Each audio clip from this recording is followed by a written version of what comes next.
Here we see Mallet looking at something. Something that causes her great depression.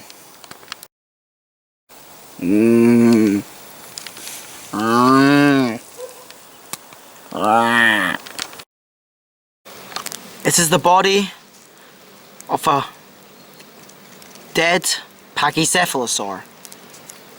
She does not know if it's one of her family, but she hopes that it isn't.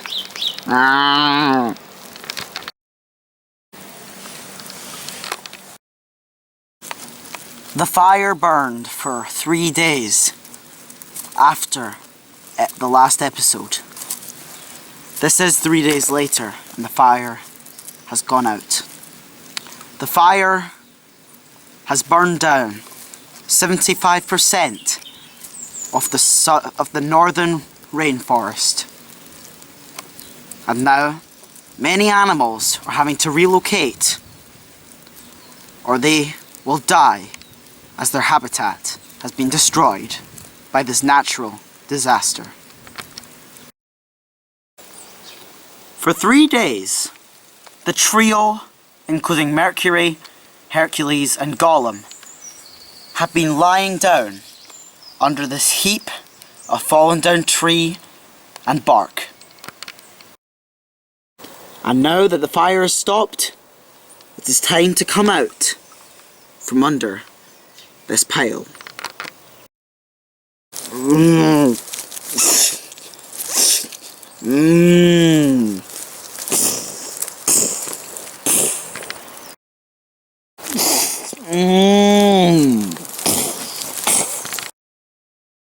Here we see the trio about to say their final farewells as they go their separate ways to find their herds.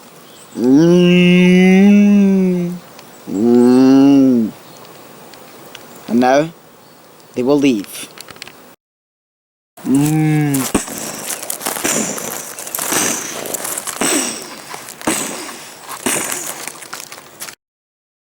About an hour later, Hercules and Mercury have made it out of the northern rainforest, or what's left of it at least.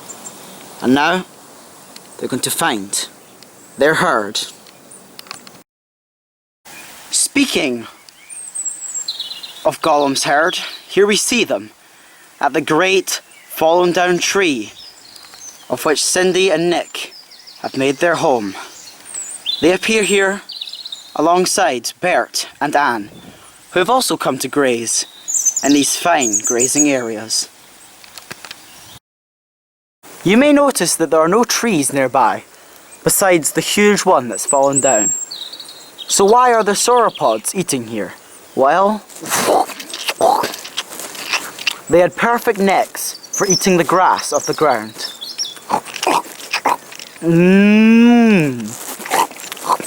As Jaeger has kindly demonstrated to us here. But all is not well here, for there are predators nearby that want to feast on some of our friends that have gathered here.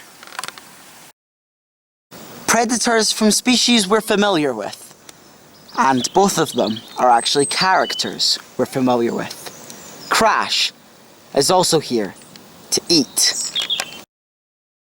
However, so is Leo. The two are completely unaware that they are so close to each other, and neither are the herbivores. Leo is the first to go in. He attacks Nick.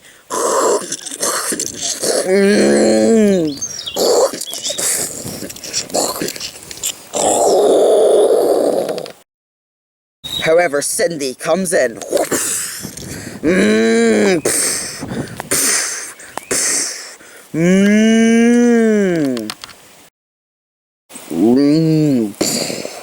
Nick quickly recovers from the damage he's taken from Leo. It seems Leo has yet another unsuccessful hunt. Now that he's lost the element of surprise, he leaves to find smaller easier prey than these two herbivores.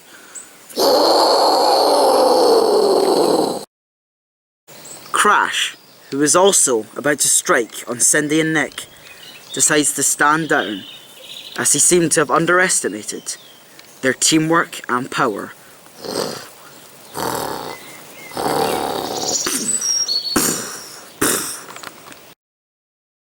Now that the carnivores are gone, the huge herd has settled. However, Rocket, who we have not focused much on this season, is ready to make another step in his life. He's ready to mate.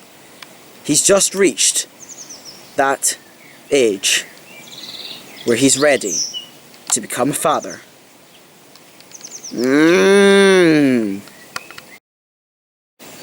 However, though he has asked Behemoth if he can leave to find a mate, Behemoth has told him he's not ready countless times.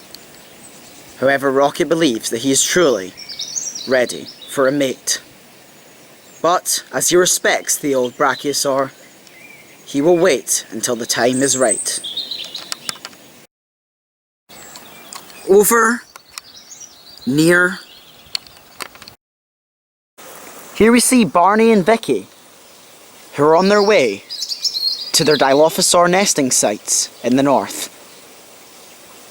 They've given up hope on Silas returning, as it's been 3 days, and he's not shown up once.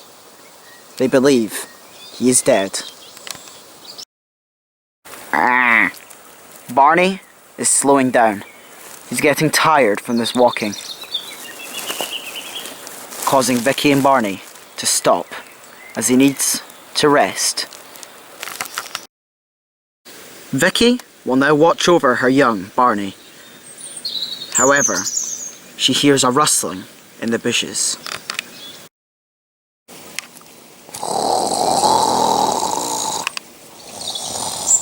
A predator. She does not know where it is, or what it is.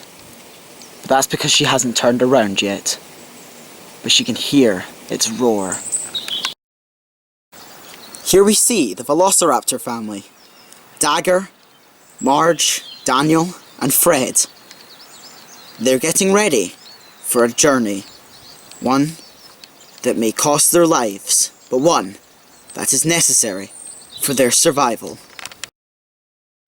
Then, out of nowhere, like a bullet, the male Cryolophosaurus charges in.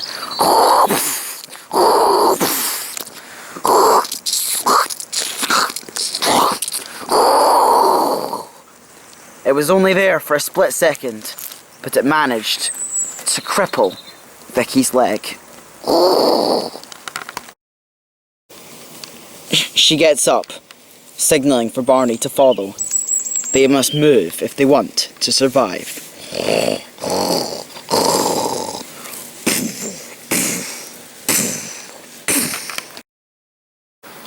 Barney follows, but not very fast, as he's still very tired. They're getting ready to go to the south. They're mainly going because the food size in the north is not suitable for their needs, and they're going hungry. This will be the second time they've had to migrate this year.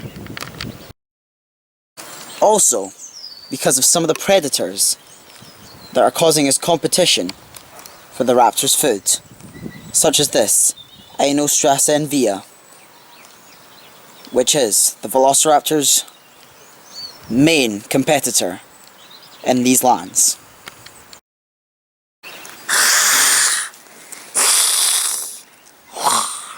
Fred announces that it's time to go, and so the others follow. However, the Velociraptor pack is being followed, not by a massive predator, but by a predator that needs to migrate for the same reasons as the raptors. They're being followed by Greenclaw. The reason he's following them is because he's never been to the south before, and they know the way.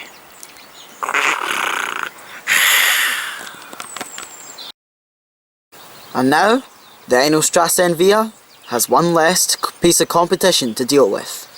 This makes him happy. Further north, here we see a female Hesperornis basking in the sun. There's a lake nearby, and that's why it's out here. However, much like most Hesperornis on this island, he is being hunted by Melvin.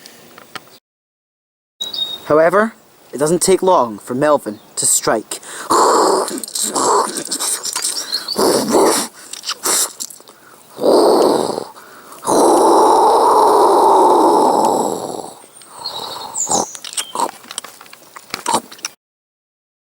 Melvin is now carrying his food back to his territory.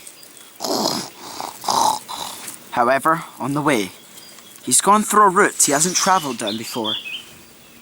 And he has found Mount Evolution.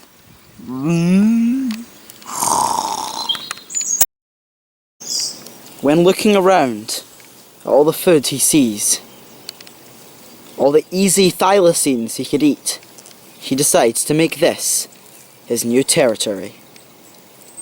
But first, he will check for other predators who this territory may belong to.